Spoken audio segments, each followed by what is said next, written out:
How do you love your theological enemies? I want you to imagine two different churches that are pretty close to each other in proximity. The first church says that women should not be pastors and cannot preach on Sunday mornings. The second church that's just down the street, they think that women can and should be pastors and should be preaching just as much as any of the male pastors. The first church says that you have to believe in Jesus in order to go to heaven, and then if you don't believe in Jesus, you and everyone else who doesn't is going to go to hell for eternity. The second church down the street says that everyone goes to heaven regardless of what they believe. This first church also thinks that marriage is only for a man and a woman, for a Christian. The second church says that God and the Bible support marriages between men and women and women. Now maybe you have found yourself, when you heard me saying that, agreeing with one side or the other. But my question is, if you're in one of those two camps, how should you think about the church down the street? Maybe there aren't two churches that are this different in your actual neighborhood, but maybe you see stuff posted by pastors or a church on your social media feed, and they're not next to you physically, but they're next to you digitally. What responsibility do you have towards that church or that pastor with beliefs that are so fundamentally different from yours? And then what responsibility do you have if people start coming into your church bringing those beliefs with them? Some of you've maybe never thought about this. Maybe for you, the main enemies of the church that we need to be worrying about are people out there. It's the people on YouTube who are trying to debunk Christianity or claims that the Bible makes. Maybe it's people like Sam Harris or Richard Dawkins who are extremely outspokenly, vocally critical of Christianity. But for other Christians, the main enemies aren't out there, but in here, inside of the church walls. The main enemy is not militant atheists. The main enemy is false teachers, or what some Christians call heretics. The fear for these Christians is that if this false teaching makes its way into our churches, then our preaching, it's going to be dulled and we're not going to reach people, and maybe even the overall spiritual health of the church is going to go way down, and people are going to start doing all these bad things and they're being led astray by whatever this teaching is. It can be helpful to frame the conversation kind of like a seesaw. On one side is unity, meaning that we're all working together for a common goal and the mission of helping the world, telling people about Jesus. That's unity on this side.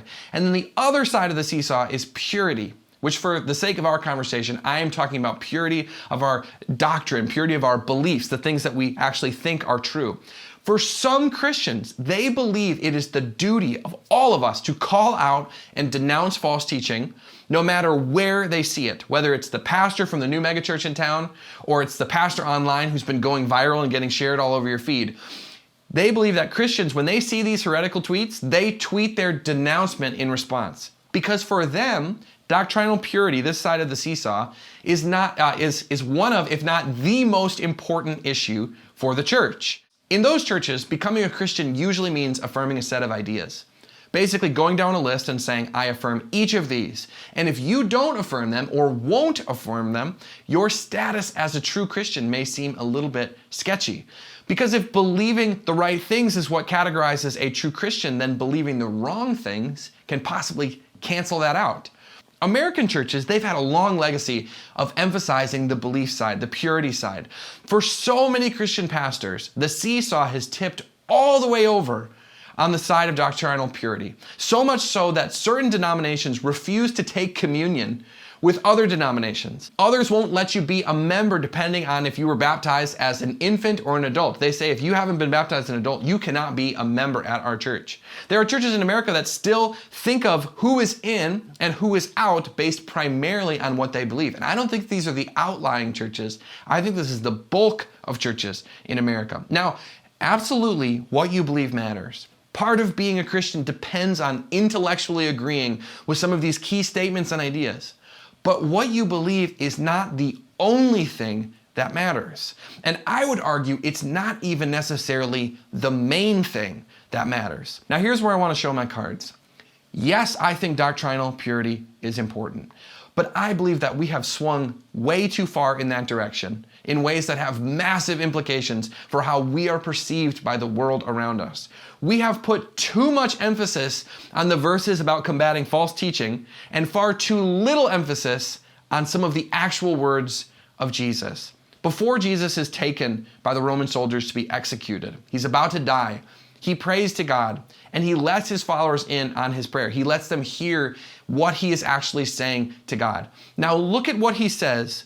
Look at what is on his mind right before he is about to be executed. These are big priorities for Jesus. Jesus prays, "Now I am departing from the world. They are staying in this world," meaning his followers, "but I am coming to you, God. Holy Father, you have given me your name. Now protect them, my followers, by the power of your name, so that they will be united. So that they will be united just as we are. I am praying not only for these disciples specifically, the ones around him who were listening, but also for all who will ever believe in me through their message. I pray that they will all be one, just as you and I are one. As you are in me, Father, and I am in you. And may they be in us, so that the world will believe you sent me." Look what Jesus is saying. He is saying he wants the future church to be unified. Why? So that the world will believe God sent Jesus. Basically, he's saying the unity of the church has to be so strong that it proves to the world that this must be a God-ordained movement. And he's not just saying each individual pocket of Christians over here need to be unified. He's saying all whoever will believe in me. Now, in that regard, how do you think that we're doing? Do you think that we are doing such a good job in America of showing this powerful unity that everyone else looks at us and says, wow, maybe there is something to Christianity. Look at how unified they are. I actually think it's the exact opposite picture right now. I think Christians in America are divided on almost every possible issue: politics, race, and theology. I think people look at Christians and see disunity. I think we are missing the unity prayed for by Jesus precisely in our desire for the purity of belief. Again, I'm not saying that what we believe doesn't matter. I'm not saying we shouldn't strive to be on the same page theologically, but we have so drastically overcorrected in the purity direction that the rest of our country looks at our religion and thinks it is a joke for all the wrong reasons. Jesus says that people are not going to want to hear the Christian message because it challenges the way that they view the world. But people are turning away before they ever even hear the Christian message because we Christians look so incredibly ununified. How could our religion be true, they might think, if we're so segregated and factionalized? It's worth pointing out that this type of division is mainly happening in countries like America and countries in Europe. We are seeing massive movements in other parts of the world where Christianity is exploding. This is a uniquely Western problem. We need to tilt the seesaw back in the direction of unity. But how do we do this? Because don't we have significant differences in belief that make it hard to be united? In other words, how do we actually love our theological enemies? Now, I have a few quick steps that we can take starting even this week. Number one, realize that they probably aren't your enemy in the first place. The differences between your church and the church down the street are probably a lot smaller than you might think. Let me give you an example. There are some churches that think God is the one who chooses us first, and then we respond by putting our faith in him. These are usually referred to as Calvinists.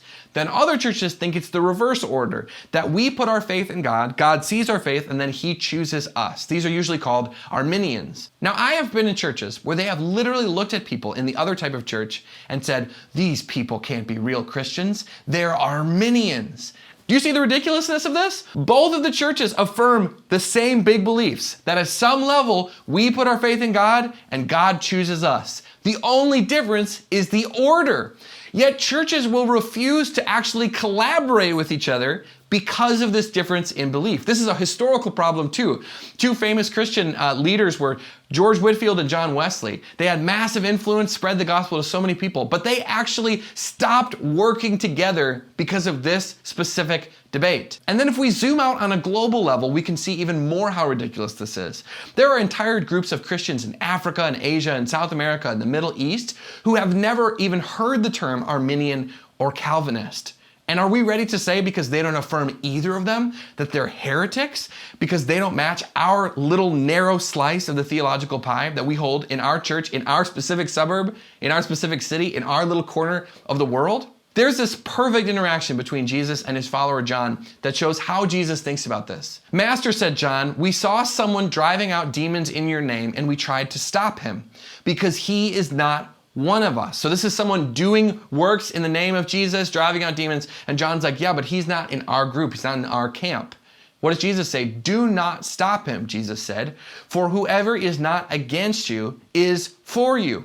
When we so narrowly define which beliefs you need to have in order to be a true Christian, we unnecessarily turn friends into enemies, even though we might agree with 95% of the other things that they believe. Number two, if you're going to start fighting heresy, start with your own church. Start by purifying your actual church that you're a part of. I know it is fun to poke fun at the televangelists. It's fun to retweet and slam megachurch pastors and call them heretics on the internet.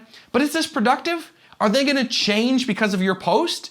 Are you helping to display the unity that Jesus so desires for the church? Or are you going to make us look unnecessarily petty and divisive? You do have a responsibility to purify the church, but that needs to happen within your specific church community. And it shouldn't happen out in the open for everyone to see, like social media. It should happen within actual relationships with people in your church community. Because if you aren't willing to bear someone's burdens, like Paul calls us to do in the book of Galatians, then you probably are not the right person to be calling them out and challenging them on their beliefs. Number three, realize that some separation may be needed in order for ministry to actually take place.